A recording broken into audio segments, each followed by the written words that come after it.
I have gone through my fair share of transformations, from skinny to skinny fat, to skinny muscly, to muscly but high body fat percentage, to muscly with low body fat percentage. I know what makes a body look good, and I know what makes a body look terrible. I had to find out the hard way so you don't have to. I vividly remember being younger and not having anyone tell me what the best exercises were to get as aesthetic as possible within a short amount of time, because all I wanted to do was look good.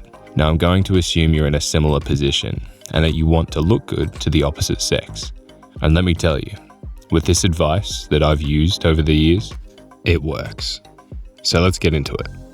There are two basics that you need to understand before I tell you what muscle groups every celebrity trains to get that physique that makes them look like a superhero. Number one, how to build muscle. Resistance training. The body changes only when it feels necessary to. If you do what those programs recommend online, where they say, do 3 sets of 10 reps with this weight, and you'll develop a physique like Henry Cavill. False. The sets and reps depend on who you are. It depends on how strong you are. If you want muscle to grow, you need to lift a weight that your body struggles immensely to lift. And your body will think, well, shit, if I don't grow, then I'll be screwed next time I come to the gym. Think of lifting as convincing your muscles to increase in size. The harder the weight is to move and the more tension you put on your muscle, the more convincing you sound to your muscle. So it's as simple as this. Warm up the muscle with 1 to 2 sets of low weight, and then go to a weight that is extremely difficult to lift with good form for 4 to 8 reps. This video won't be covering form. What this will be covering is which muscles are the most important to include in your routine. But first, the second basic. Number 2, fuel. In order for your muscles to grow, you need to be eating enough to allow these muscles to increase in size. You've probably heard the term calorie surplus. This refers to eating more than what your body needs to maintain weight, therefore making your body gain weight. This is important because if you just eat until you're full, this would most likely just make you maintain your weight. So you have to eat slightly more than you're comfortable eating for weight gain to occur. There are calorie calculators out there that can give you an exact number for your height and weight so you can get into a surplus. Also, protein. Your muscles need protein to grow. Roughly, you need to eat 1 gram per pound of body weight. So if you weigh 160 pounds, you need to be eating 160 grams of protein per day. You can track this with that calorie calculator that you've also used to find out your surplus. So try to get as close to your number as possible or slightly over it to ensure you are never undercutting it with protein and with your total calories for the day. Alright, now that we've got our basics out of the way, here's the secrets that aren't talked about. When building an aesthetic physique, you have to ask yourself, what makes someone aesthetic? There is an extremely simple answer, and one that Hollywood has figured out long before us. Let me show you a clip of Henry Cavill doing sets during training and during the shooting of the film of Superman. What do you think Hollywood thinks is important? Can you see the muscle he clearly prioritizes? The shoulders and the upper chest and the triceps. Why these muscles? Studies continually tell us that women desire physiques with a large differential between the shoulder width and the waist width. So this is what Hollywood does.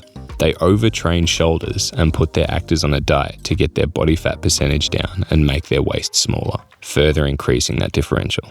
That's what gives you a superhero look. When you search up best movie physiques, notice how almost all of them have extremely developed delts. Now, most people have extremely underdeveloped delts and wonder why they don't look like the way they want to. Most people think a massive chest and abs are what's most desirable. Although these are good things to have, they aren't the most bang for your buck when it comes to becoming aesthetic. Remember, you want to look aesthetic.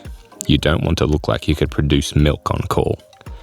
People tend to overtrain their chest, back, and biceps when they first hit the gym.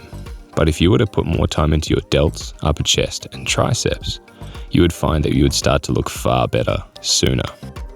The reason I mention triceps as well is because arm size is also important. If you look back at that clip I just showed you of best movie physiques, you'll find that they have large arms too. And you'll be surprised to learn that what makes an arm large is significantly more to do with the tricep than the bicep.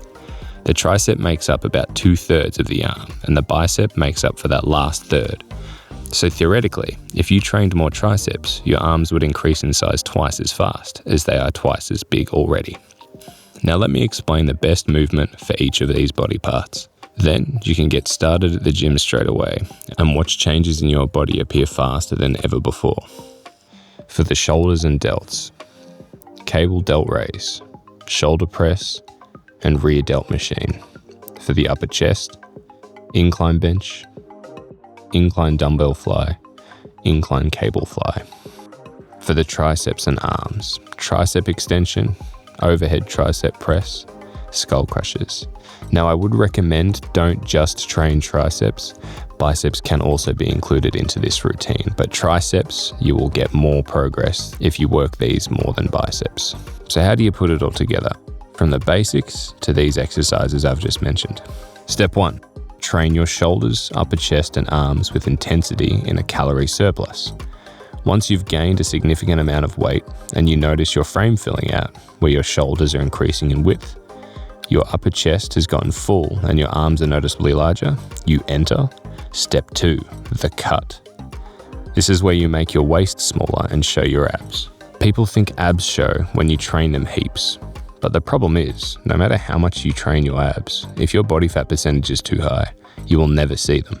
So the trick is to enter a calorie deficit, the opposite to the calorie surplus, which gets rid of the fat you gained as you're in a calorie surplus, but keeps the muscle you built underneath, so that your abs will be more visible. What you thought I missed. Legs and back. These are not muscle groups to completely forget about, as if you do, you will look like you could topple over at any moment if you skip legs. And then back, you don't want a small back. The key is to not avoid them, but don't put as much time and volume into these exercises compared to the ones I mentioned if your sole objective is to look aesthetic. No woman is going to tell you how good you look while looking down at your massive quads, and the same goes for the back. No woman's going to turn around and say, "Let me see how thick your lats are." What they are more obsessed with is what science has told us: the width of your shoulders in comparison to your waist, and abs and big arms. The most important takeaway from this video is that these exercises are what most people don't focus on as much and end up looking extremely unbalanced in their physique. These muscles tend to be the least developed, as someone would focus so much on bench press, lat pull down and squats without going hard and heavy on the muscles and movements that I've suggested. It is still important to not completely neglect legs and back, but please, if you want to look good, the muscle groups I mentioned earlier are really what gives you that superhero X factor. Now, if you want to join a community with people similar to you on their journey to becoming their prime version of themselves, I have a community for that. It's not just for your body, it's for your mind and it's for your purpose. I'll see you in there.